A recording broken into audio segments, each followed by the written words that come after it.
Okay, so hey guys, everyone, this is the second video. Like this is the first video of the machine learning uh, project. Here we will discuss like how to cover things and up, and this is the first video. And here we will like basically contribute or things we will cover over here. Some precise things. First of all, as an advice, you should obviously go through the basics of pandas and have a good usage of NumPy, how to use it. And these two advices are there. And one more thing that identify the type or nature of problem. So what we will be covering today, we will be covering today data loading, how to load data properly, how to do the EDA part, how to do a statistical analysis, how to split the data. Like basically, if you have a large chunk of data, you need to split the data into two parts for training and testing or validation. So for that, we need to do the train validation split, and after that we will be doing the data cleaning part, how to clean data, how to pre-process data, everything in a single video, the thing will be discussed over here. And lastly, building a baseline model. I'm just giving you an overview at what we will be doing today. So first option is how to load data. Simple thing is there, we have a very few like very easy code, pd.read c3. What is pd? Pd is nothing but pandas. So pandas is there, we will just use the pandas thing to load the data. It is very like easy code over here. Next we are going with the EDA part. Like we have loaded the data and we want to do the EDA. What is EDA? Like EDA basically tells us that how do the data actually convince us or tells us something meaningful. By doing EDA, you will know what actually the data speaks.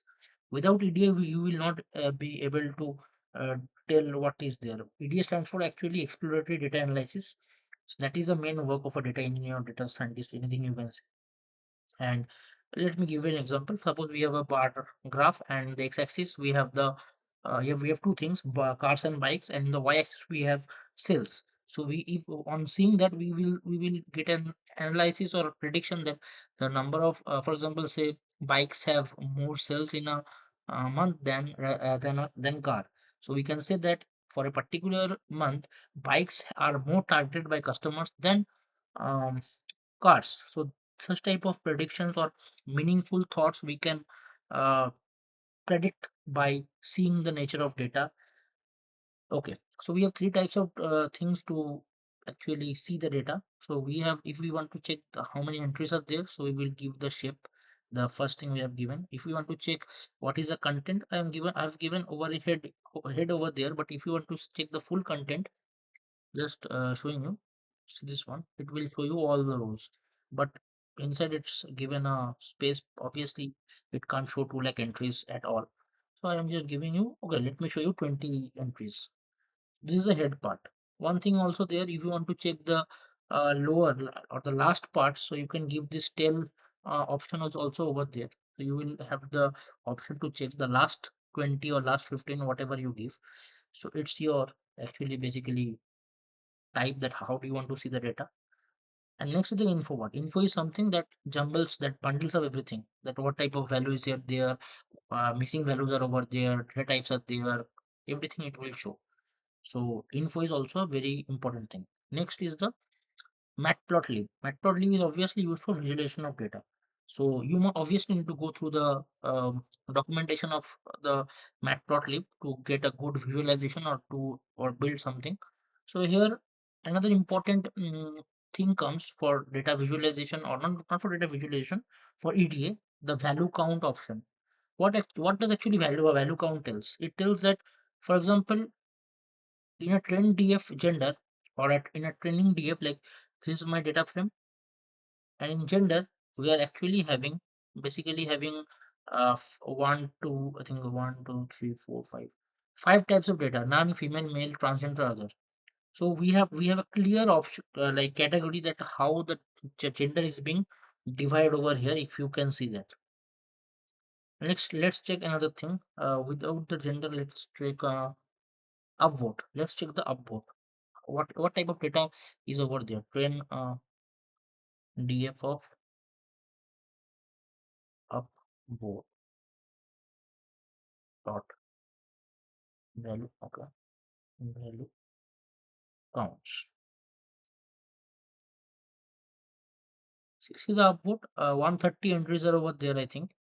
Not 130 something. Okay, something entries are over there. Up to many entries are there, and things which are there, they are being provided up with the values. Like Geo basically has 79,171 entries. So one has 36,000 entries. So you can see it very easily. Like imbalanced data, you can say, or something like that, you can say. Next, if you want to go, let's check the okay, let's check disability.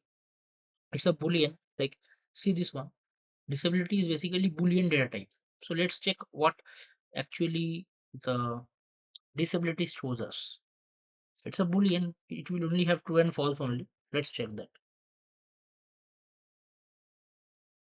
Writing disability, I've given the wrong spelling. Oh, sorry, typo is there.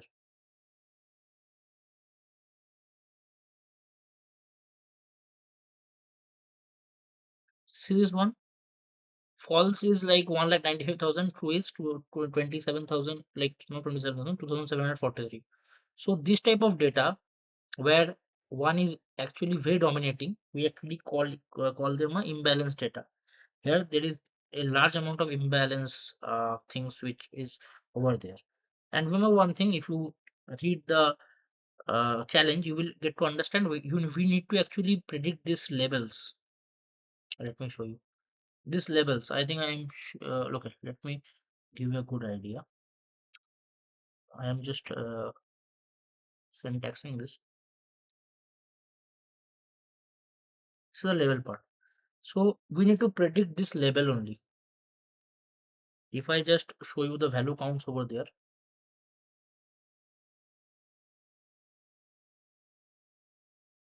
only four types of data: 0, 2, 1, 0, like 1, 2, 0, 1, 2, 3. So these four types of data we need to basically um, like classify them basically. So basically by this we will understand that this type of task is actually not a regression problem. What does actually a regression problem means? Let me tell you this also. If it was a regression problem,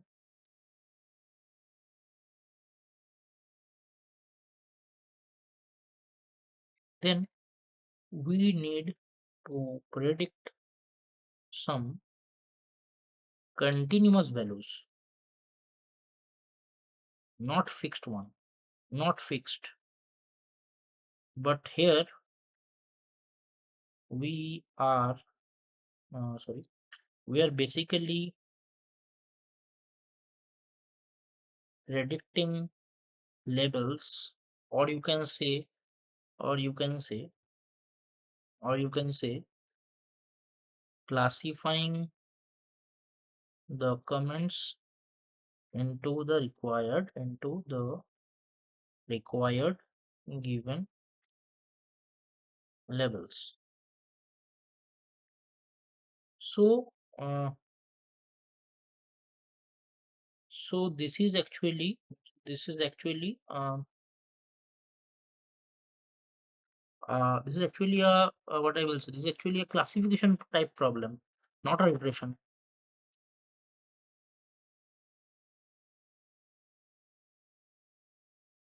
not regression. Remember this very carefully. So this is so we have actually identified the nature of the problem. Like I have gone through the statement and done that. So this is the hint how you should be able to think. So this is also a part of EDA only, like predicting the what I will say problem. And let me show you uh, some I think we're over here. And next comes with the statistical analysis. How to do the statistical analysis. So for example, okay, EDA part is over. So we do this type of things, EDA things, or to understand the data, to get meaningful insights from that. And next we have the statistical analysis. Okay, so this is a part of the milestone which was given to us as a thing. So what is the statistical analysis? We will obviously get to know this. So it is basically a way to see mean median mode mean max, standard deviation, etc. Everything. So how do we do that? It's a very easy. Like it's a part of analysis. You may or you may not do, but I am showing you. When you give this command, it will give you a I think it's trendf.describe. Okay, yeah. So when I will just give you this option trendf.describe, so it will give you all the numerical entities, because statistics is such a method by which you will need only the numerical data, no categorical or textual data cannot come over here.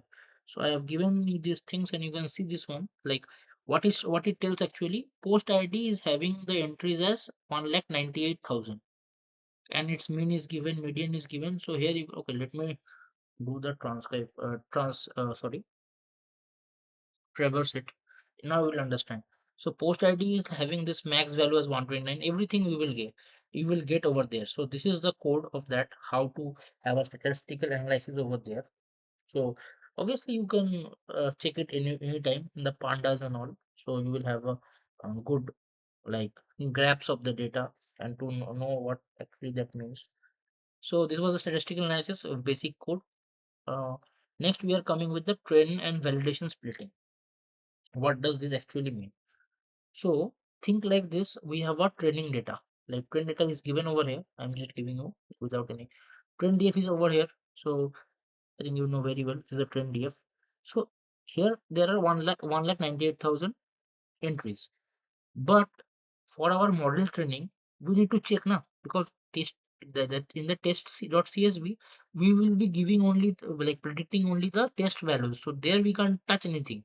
That is for the submission only, the test CSV file. There we cannot use it for training because there are no labels. So what we will be do? We have a training set, which is this one trend DF having 1,98,000 entries. So upon that, we will be using 70% of it for our training set and 30% for validation. Think of it like this. Using the training data, we actually help the machine or give the machine the problem to grasp it. Like for example, in our childhood, or we can tell in class 6 7, teacher gave us the problem as a mock to practice, and in the exam we go and give the exam. So suppose we actually um, whatever the copy that whole scenario. So it would be like this: training set is used by the machine to prepare or practice, and validation is something on which I am taking exam of the machine, that how the machine will perform over there.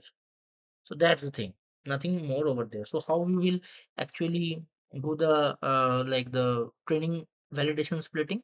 For that we have a let me from sklearn dot I think model selection is there. Yeah, model selection selection. I think import trend test split. Let me check this. Yeah, it's correct. So you will be using the model selection API to take the trend test split. And how we will be doing this, I am just telling you. For example, we are having this type of things, X and Y. We need to group the data.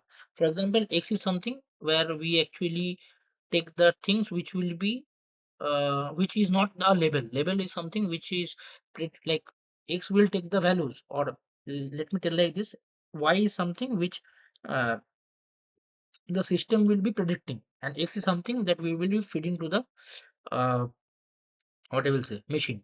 So what I will do, train df dot drop columns equals to labels. Okay, sorry, train df of, I think I have some dot drop columns. Okay, I need to give a third bracket maybe. I think some, okay, some error is there, like labels not found in access. Not labels, and label is there. The label. Yeah. So it is done over there. So I have done this. I have just there was a typo mistake. So let me check how does the X looks. Everything would be there. Like only the label is not there because I have dropped the column by the statement you can see. So you will need to make these two types of two variables. After that, there's a classical way. Just follow these things. Xtrain, xtest, ytrain, ytest. The splitting technique I'm telling you. And this train and test, like the train test is for the training is for I will feed the data to the model, and test is for testing our sets and validation set, like getting the result what I have taught you. So train, test, split, and I'm just giving this x, y, and test size. This is the parameters I think you know. What is 0.3? By default, it's 0.2, but we are giving 0.3 because we need the 30% of the test size. Like 30% would be considered as a validation set. So after that, I am just telling shuffle equals to true. This is a parameter. What it will does, because in every things it will shuffle the values, like it will shuffle the data sets and data points actually. Okay, so let me make a note of this. Test size is a parameter, like which, like it's basically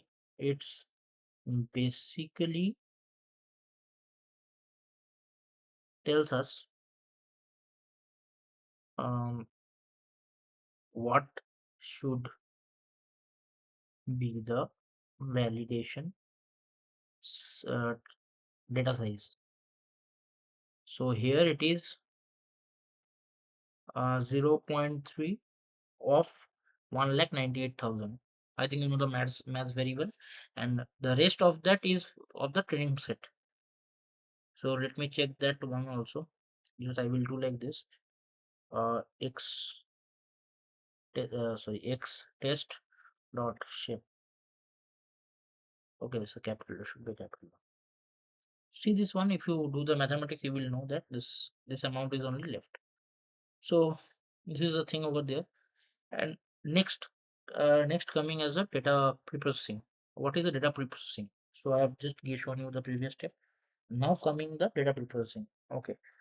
So data preprocessing, I'm giving a very simple idea. For data cleaning, we have actually many things. So we can use the replace function.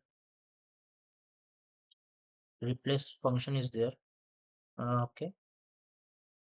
And next we are having this for data cleaning actually. Observing is also important part of data cleaning. If you cannot catch the things over there, for example, okay, I'm just doing it over here only.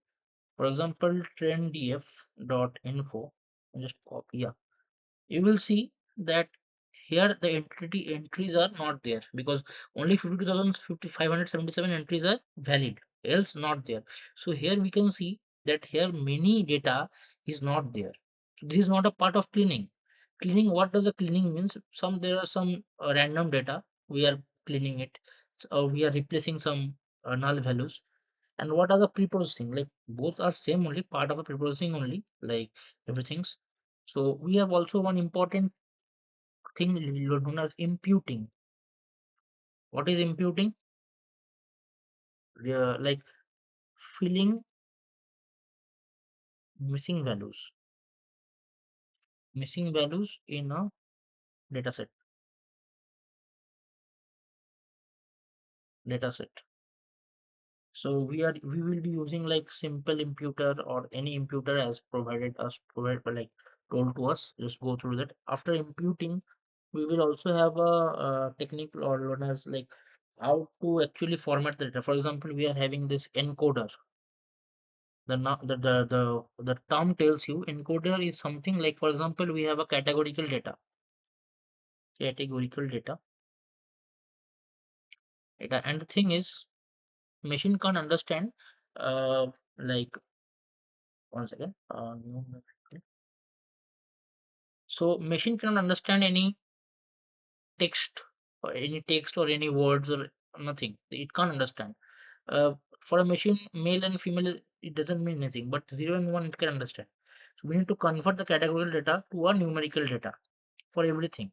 So that's the reason we need a encoder. An encoder is like label encoder. I think you know it very well. This is being covered in the MLP course. Label encoder, ordinal encoder, etc. These things are over there. Label encoder, simple encoder, or something like encoding encoders are over there. So this is the part of pre-processing. So we need to see that. So I am just giving you this example so that you can have a quick glimpse of that. So this is how actually the pre-processing is done. Okay. So this is a very big term. I am just explaining you in a short term for the milestones only. Next, we are coming as how to build a baseline model. Let's see how to build a baseline model. So for building a baseline model, first of all, we have the problem type. It was like, whether it was like, we will have to make it very clear. What type of problem is this? Is it a regression problem or a classification problem? Here it's a classification problem. So I will choose a model accordingly. So example, uh, choosing models like, we actually have in linear models, we have logistic regression. Logistic regression is the logistic regression. Yeah. Then we have um, SV, I think support vector machines. I think SVC we have classification. Then we have random forest classifier. Then we have, what I will say. You can use the like the MLP. Multi-layer perceptron is also there. What you can use? Random forest classifier is there. Multi-layer perceptron is there. The neural networks basically. So MLP is there. Random forest is there. Um, Okay, one thing is there. I think k-means clustering. I think k-means is there. K-means is there. Okay. Decision trees are there. Decision tree, decision trees are there. You can choose any model. So how to take a model? I'm just showing you the technique. For example, I am doing like this. Import sklearn.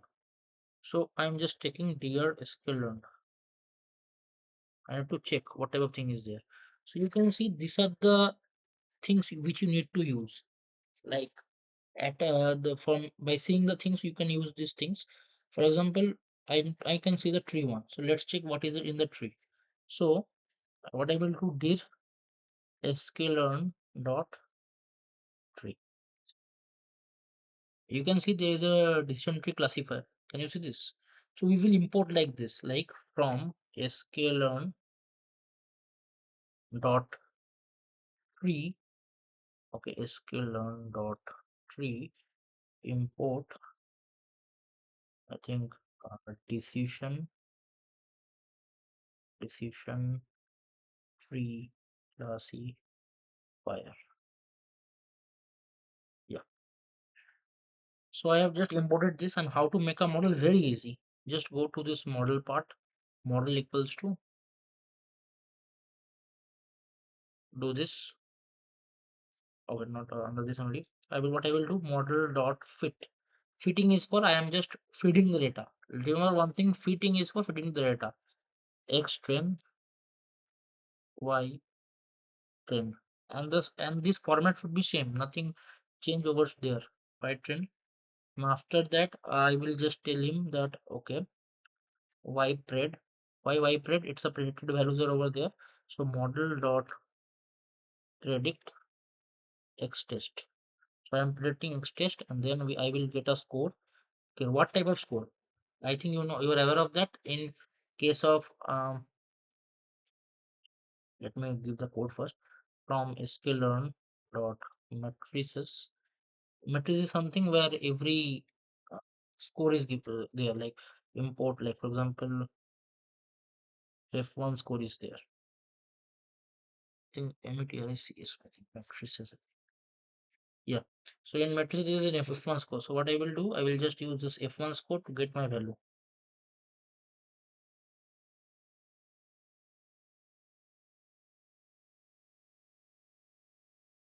This is actually the whole setup, and you can print the score. I'm not doing anything because I have not done the like the preprocessing properly and all. So I'm just giving you an idea how to actually build a basic baseline model. So you can do this one also, how to do it, but the syntax would be same: training, then testing, then having the values and all. This is the main thing, that how to get a good amount of score, or building a baseline model, which is a main part. So I'm going over there. So you can check the way I have done. So this is how we build a baseline model. I'm not going into the advanced concepts. So I think we are done over here. So this was the first class. Revise your concepts well, and that's all for today's class. Hope you have a great journey ahead. Thank you. Signing off.